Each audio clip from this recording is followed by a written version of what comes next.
منظر نظر نہیں آیا جسے میں کہہ سکوں کہ یہ بہت خوبصورت کرکٹ تھی. ایک کلب کی سطح کے بیٹسمین جو ہیں وہ کھیلتے ہوئے مجھے نظر آئے. تو اس ضمن میں زمبابوے کے کھلاڑیوں کو تھوڑا سا ایج رہا ہے کہ انہوں نے جس طرح سے پل اور ہک شاٹس کھیلے ہیں وہ مثالی تھے, اور خاص طور پر ٹیلر اور میڈویرے نے جو اننگز دکھائی ہے, ٹیلر نے 112 رنز بنائے اور میڈویرے نے جو ہے وہ 55 رنز بنائے, تو یہ بڑی خوبصورت اننگز تھی اور انہوں نے بہت خوبصورت سٹروکس دکھائے.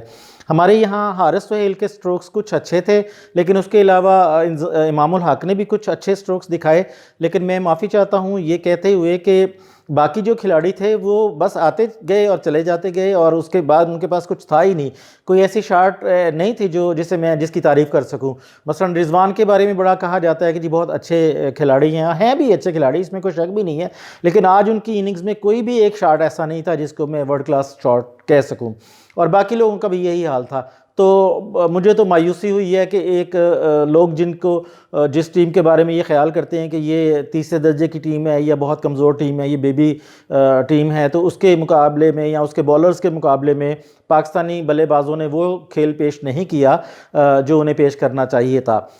جب یہ میچ دکھایا جا رہا تھا تو ایک دوسرے چینل پر آسٹریلیا اور انگلینڈ کا ایک ون ڈے میچ تھا, اس کی وہ ہائی لائٹس دکھا رہے تھے, اور وقفے میں جب جا کر وہ ہائی لائٹس دیکھتا تھا تو مجھے اتنا مزہ آتا تھا کہ اس میں انہوں نے اتنی شاندار کلاسک شاٹس دکھائیں, بلے بازی میں بھی اور بولرز میں بھی کیا بولنگ دکھائی ہے, مطلب ایک ورلڈ کلاس میچ نظر آ رہا تھا. اور اس کے مقابلے میں مجھے اپنا پاکستان اور زمبابوے کا جو میچ ہے یہ کلب سطح کا میچ نظر آ رہا تھا.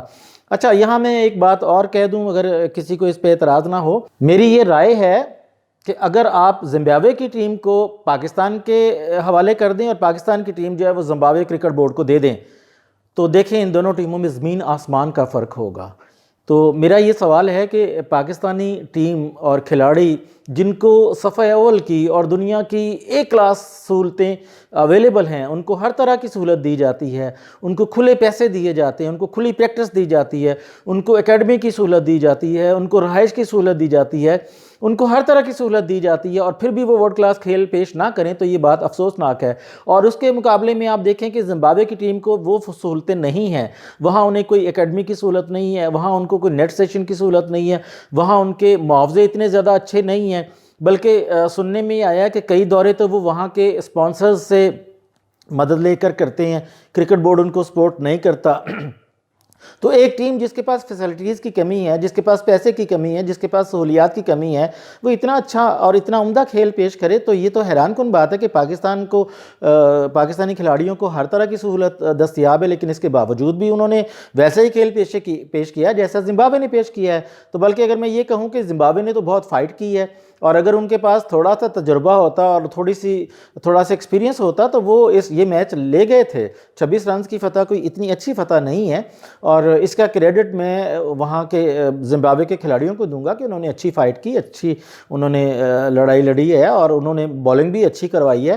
میرا خیال تھا کہ پاکستان 300 پلس رنز کرے گا, لیکن افسوس ہے کہ ایسا نہیں ہوا, اور خاص طور پر جو آخری اوورز ہیں اس میں تو پاکستانی بلے بازوں نے کوئی اتنے رنز دکھائے نہیں.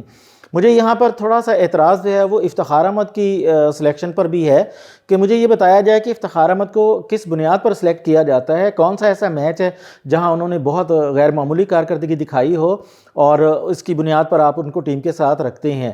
تو مجھے کوئی سمجھ نہیں آ رہی ان کی سلیکشن کی وجہ کی, کہ کیا کوئی بہت بڑی پرچی ہے ان کے پیچھے, بہت بڑی سفارش ہے, یا کوئی ان کی گیم بہت اعلیٰ قسم کی ہے. تو سارے دنیا کے جو مبصرین ہیں انہوں نے یہی کہا تھا کہ یہ موقع ہے کہ پاکستان میں ینگ بلڈ کو موقع دیا جائے. تو وہی ہوا کہ مصباح الحق نے اپنی ہی مرضی کی, اور انہوں نے وہی کھلاڑی کھلائے کہ جن کی بنیاد پر آپ میچ جیت سکتے ہیں. تو لیکن آپ یہ دیکھ لیں کہ انہوں نے اپنی مرضی سے ٹیم کھلائی اور اس کا نتیجہ آپ کے سامنے ہے.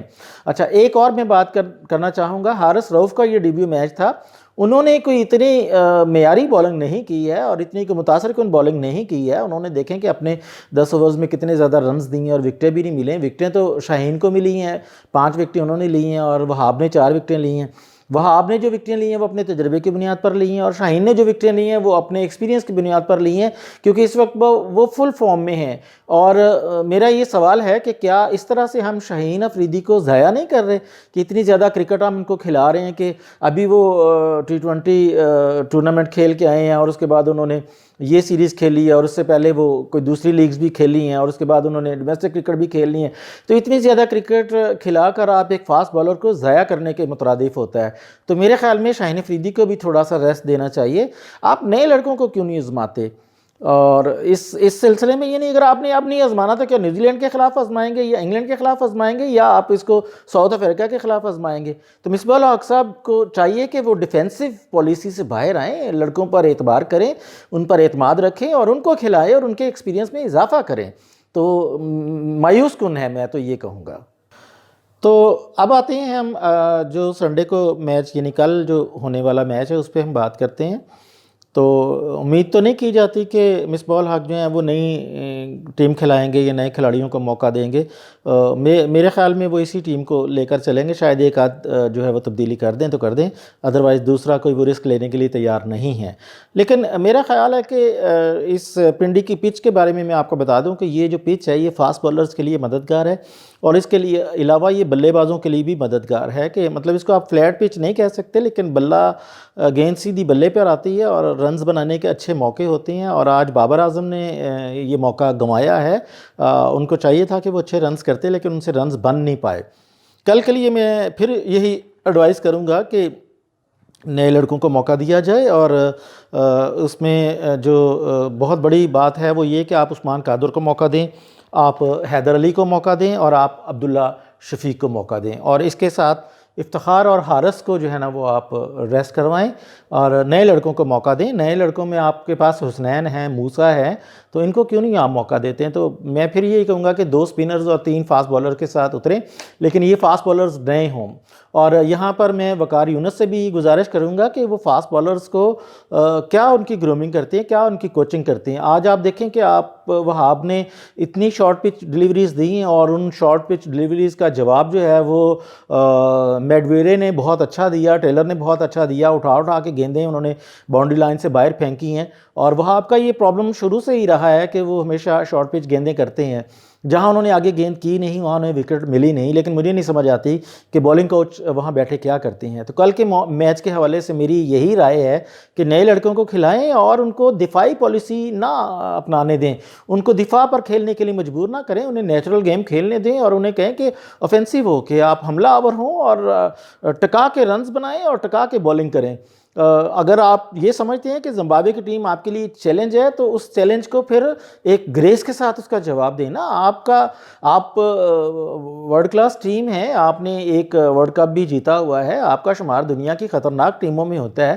لیکن اگر آپ زمبابوے کی سطح پر آ کر کھیلیں گے اور ان کا جواب اسی طرح سے دیں گے جیسے انہوں نے آپ پر وار کیا یا آپ کے خلاف کوئی اننگز کھیلی ہے، تو یہ پھر کوئی اچھی بات نہیں ہے. اس کو ہم کرکٹ کا اچھا پن نہیں کہہ سکتے. آپ کو اپنی گریس کو، اپنی عظمت کو، اپنی ڈگنیٹی کو ثابت کرنا ہوگا اور یہ جب بھی ثابت ہوگا کہ آپ اپنا نیچرل گیم جو ہے وہ دکھائیں، اچھے رنز کریں اور اچھے بالرز کا استعمال کریں.